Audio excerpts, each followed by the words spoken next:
అమ్మ ఎట్లా అనిపిస్తుంది మీ డాడీ మళ్ళీ తిరిగి మీ కాడికి వచ్చిండు? నీకు మీ డాడీ పోయినప్పుడు ఆ ఊహ కూడా ఉండకపోవచ్చు. సంవత్సరంన్నర అంటే నీకు మీ డాడీ ఫేస్ కూడా నువ్వు చూడలేదు ఆ రోజు. లేదు, అంత చిన్న ఏజ్ లో మనం ఎట్లా గుర్తుపడతాం? డాడీ వెళ్ళేటప్పుడు నాకు 1.5 year, ఇప్పుడు నాకు 21 years ఉంటాయి. అంటే 20 years మా డాడీని మిస్ అయినా. కానీ ఎయిర్పోర్ట్ లో డాడీని చూస్తుంటే నాకు మళ్ళీ పుట్టినట్టు అనిపించింది. చాలా హ్యాపీ. ఇప్పటికైతే కేటీఆర్ సార్కి, కేసీఆర్ సార్కి వీళ్ళకి చాలా థ్యాంక్స్ చెప్పాలనుకుంటున్నాను. ఎందుకంటే వీళ్ళ వల్ల 2 కుటుంబాలు జీవితాంతం హ్యాపీగా ఉంటాయి. సార్ మాకు దేవుడి రూపంలో వచ్చి మా డాడీ వాళ్ళని తీసుకొచ్చారు. అది చిన్నప్పటి నుంచి ఆడపిల్లల కంటే ఎమోషనల్ అంటే డాడీ.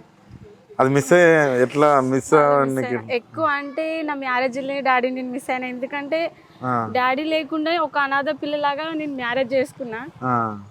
అమ్మ ఒక్కతే కన్యాదానం చేస్తుంటే మా డాడీ ఉండి కూడా లేకుండా పెళ్లి చేసుకోవాల్సి వస్తుంది. అప్పుడు చాలా బాధపడ్డా. అదే డాడీ బ్రతికి ఉండి నేను దగ్గరుండి చేసుకున్నా అని ఒక ఫీలింగ్స్ ఉంటాయి. ఆడపిల్ల అంటే మెయిన్ డాడీనే. ఎమోషనల్ గా ఎవరు కూడా మొత్తం కనెక్ట్ అయ్యారు. సెకండ్ ఇయర్ కంప్లీట్ అయినాక డాడీ అనే టాటో వేయించుకున్నాక 1 year తర్వాత మా మమ్మీ వేయించుకున్నా. నాకు మా డాడీ అంటే అంత ఇష్టం. ఇప్పటికైనా నాకు కడుపు పుట్టిన నా పిల్లల కంటే మా డాడీ అంటే చాలా ఇష్టం. అంతే. అదే ఫస్ట్ ఎయిర్పోర్ట్ లో చూసినప్పుడు ఏమనిపించింది? ఎయిర్పోర్ట్ లో ఫస్ట్ మీ డాడీ ఎంట్రీ కాగానే ఎలా అనిపి ఆ ఫీలింగ్ ఎట్లా? కరోనా టైంలో వీడియో కాల్ చేసిర్రు. నాకు ఇప్పటికే డేట్ గుర్తుంది. 14 July 2020 మ్యారేజ్ అయినాక 4 months కి వీడియో కాల్. అప్పుడు మా డాడీని చూసి మస్తు హ్యాపీ అయినా. కానీ ఎయిర్పోర్ట్ లో అంటే మా డాడీ నాకు గుర్తుపట్టలేడు అసలు. అప్పుడు కొంచెం దొడ్డున్నా.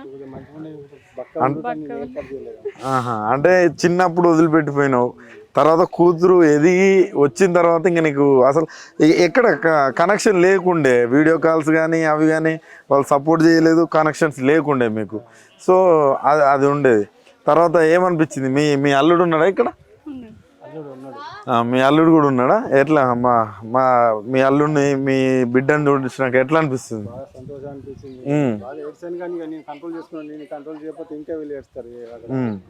కంట్రోల్ చేసుకుని ఏడవనివ్వలేదు. ఎట్లా ఎట్లా మీ నాన్న అట్లా అన్ని చెప్తుండు, అన్ని కష్టాలు చెప్తున్నాడు, ఎలా అనిపిస్తుంది మీకు ఆ కష్టాలు చూస్తే? చెప్పడు నాన్న ఏదైనా సరే నేను మంచిగా ఉన్నా అని చెప్తాడు. ఇక్కడ మేము మంచిగా ఉండే కోసం, కానీ డాడీ ఏదైనా అసలు చెప్పేటోడు కాదు. మరి నీ పెళ్లికి ఆర్థికంగా ఎవరు సహాయపడ్డారు? మరి ఎవరు సాయం లేదు. అమ్మనే కూలి పనికి వెళ్ళి మాకు అన్నకు కానీ నాకు కానీ ఇద్దరికి అమ్మనే మ్యారేజ్ చేసింది. మీ ఇద్దరికి మీ మమ్మీ సెకండ్ ఇయర్ దాకా చదువుకుని తర్వాత స్టడీ ఆపేసిన. చదువుకున్నావు?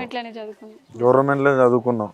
నాకు వెళ్ళ పొజిషన్ లేకుండే చదివిద్దాం అంటే నాకు ఛాన్స్ లేకుండా. ఇప్పుడు నీ పిల్లలు అంటే ఒక మాట ఏంటంటే తల్లిదండ్రులు ఉన్నప్పుడు, తండ్రి ఉన్నప్పుడు చదివిపిస్తా అంటాడు.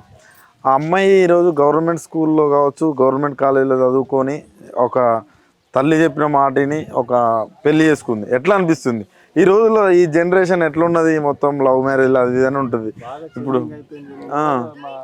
మొత్తం ఏర్పాటు చేయలేకపోతున్నారు. ప్రతి ఒక్క క్లాస్ ఏర్పాటు చేసిన వాటి ఏర్పాటు చేసి నేను అంటున్నాను.